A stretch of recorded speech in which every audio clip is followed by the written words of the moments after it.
Well, I'd like to introduce Dr. Sarah Gostich. She's the only foot and ankle trauma doctor who's performing total joints in the Antelope Valley. Thank you very much. So today my talk is going to be on the total ankle replacement. I often get a turned head when I talk about the total ankle replacement. Not many people know that that's an option. It's been around for a bit of time, but it hasn't been a successful option that's been used routinely until the past 10 years. Just a little bit about myself. I'm a fellow of the American College of Foot and Ankle Surgeons.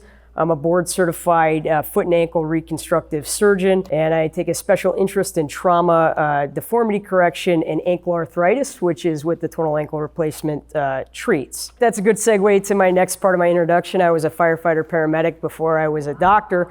I did that up for about 10 years, so the under pressure thing is, thank you, I appreciate that. That leads to my passion for treating patients. Quality of life is a big mantra for me when I speak to my patients. What is life without quality of life, right? One of my goals is to get you patients back to walking and a better quality of life and doing this in a reasonable time. And I do consider the family circumstances, your living situations, and all of that plays into my patient care, which is why I find the total ankle a really, really good option for patients with ankle arthritis. So what is a total ankle replacement? Basically, it repairs damaged cartilage and bone in the ankle joint with metal and plastic components, just like the hip and knee. Ankle arthritis most commonly is after injuries. Unlike the hip and knee, osteoarthritis patients usually succumb to wear and tear, which is osteoarthritis. And with the ankle, it's a little bit of a unique joint where it doesn't often succumb to osteoarthritis. Mostly this is injury-related arthritis, post-traumatic arthritis. Ankle injuries are really, really common injuries, and they're not often treated right away. I think you hear people talk about how an ankle sprain can be just as bad as an ankle fracture.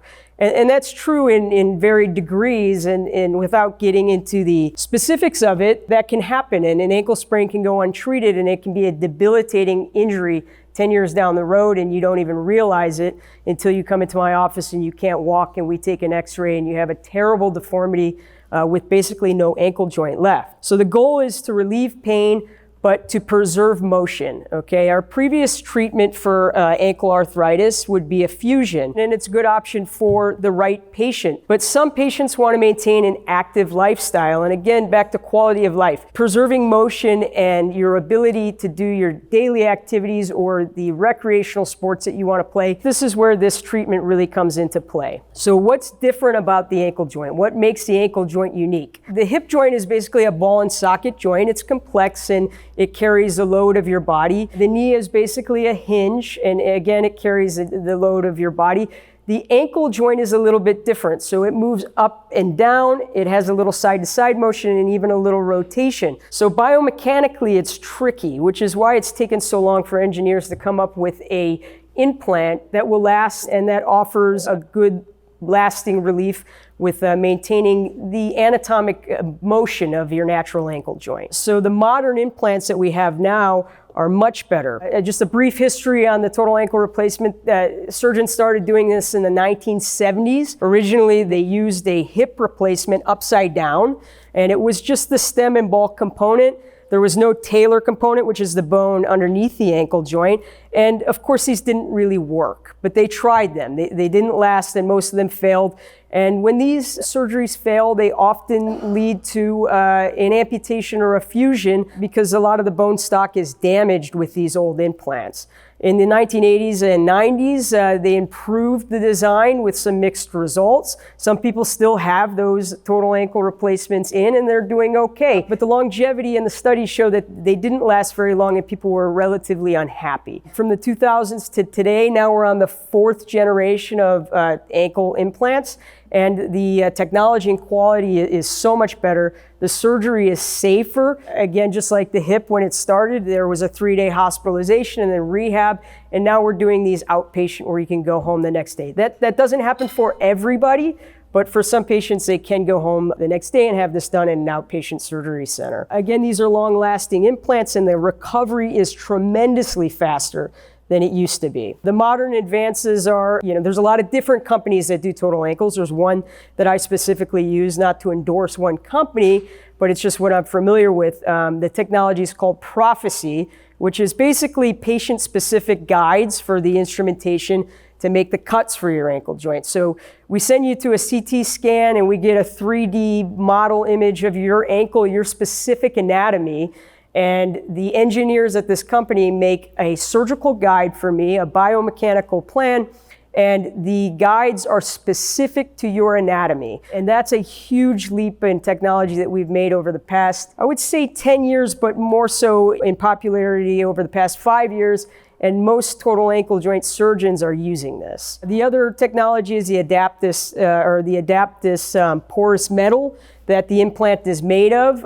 This allows for bony ingrowth. One of the biggest failures that we had with these in previous versions of the implant was that they would subside, they would move. Because of the rocking motion of the ankle joint, the multi-plane motion, they wouldn't last long and it would wear away at the bone. So this new technology allows the bone to grow into the implant. Additionally, we have the Everlast, which is the polyethylene, the plastic in between the two metals.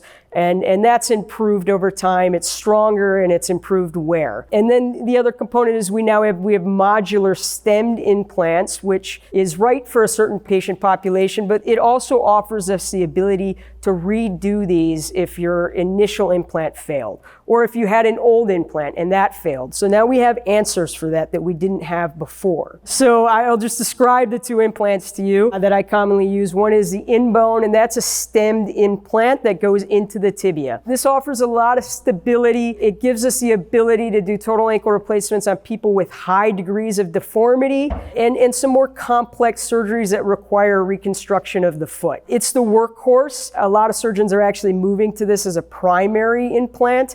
And there's really good studies on this. The other one is the Infinity. This is a little lower profile. This has that Adaptis porous technology that I was talking to you about. This is more for a straightforward ankle replacement. The surgery is faster, it's less complex, and it improves the recovery time. So if you're a candidate for this, it's a great option. Both of them show excellent short-term survivorship. We don't have data yet beyond 15 years, but it's 97 to 98% for short-term and moderate survivorship. It basically equates to these modern implants are lasting 10 to 15 years routinely. As long as they're maintained and it's done well, they're routinely lasting that long, which is a huge leap from the previous versions of the ankle replacement. 90 to 95% of these are working beyond 10 years, 60 to 70%, 15 to 20 years. Technology is only getting better. Actually, the company that I utilize now is coming out with a new implant that I have yet to see, and they're releasing sometime in January. So I'm excited to see what the new improvements for that are. So the surgical journey, first thing you come in, we decide that this is the right procedure for you. We send you to get medical clearance, of course. We want to make sure that you're a candidate for this and you're optimized for the surgical procedure. And then we start the Prophecy PSI planning, which is to make the instruments for you specifically. So you get sent for a CT scan, and then that gets sent to the company who develops my surgical plan. Surgery itself, a straightforward surgery, is an hour and a half to 2 hours, but a lot of times, like I said, this is not just normal wear and tear on your ankle. This is likely from an injury or deformity of your foot that needs to be addressed at the same time, so they can be complex, and sometimes it's a little bit longer. The incision usually heals in 2 weeks, and then you start walking at about 2 weeks, and then we move you on to physical therapy. Post-operative course timeline would be 0 to 2 days. You kind of a button or recliner, leg elevated, ice, rest. At 2 weeks, we hope that the incision is healed and you start walking in a fracture boot, the walking boots that you see some people walking in. You begin with gentle range of motion. 3 to 6 weeks, we start to progress physical therapy, strength, balance, and gait. At 6 weeks, this is the cool thing. If it's a straightforward, just ankle replacement and you don't need any adjunct procedures, you can be walking in a shoe at 6 weeks. 6 weeks, that's pretty good. So every patient is a little bit different, but it's about 6 to 12 weeks into a supportive shoe and low impact activity. 3 to 6 months, you're doing activities of daily living, light recreation, which would be like golf, doubles, pickleball, probably not singles pickleball, but an active lifestyle. And then long-term, our goal is to keep you active. We do want you to maintain relatively low impact sports, although patients are pushing it. It's not recommended. In a couple minutes, I'll go through the sports that are recommended. Who's a good candidate? Severe ankle arthritis, pain and stiffness of the ankle joint. this is a good candidate. Somebody that has been told that they need a fusion, probably a good candidate to evaluate if they would benefit from a total ankle replacement. The desire to maintain motion, which I think most patients would like to do over a fusion. Reasonable bone quality is kind of a must, and that's something that we can work on over time and optimize a patient to a degree. Good alignment is preferred, but I do a lot of major deformity surgeries, and those can be corrected either through the implant or with adjunct procedures. You're not ruled out if you have a major deformity. And then the patients that want to maintain an active lifestyle. Who's not a good candidate? Anybody that's had an infection of the ankle joint, probably at any time, although if it's cleared, we can discuss and kind of go through that. Certainly not an active infection. Severe bone loss, either from a previous injury or just wear and tear over time, or poor bone quality that cannot be optimized.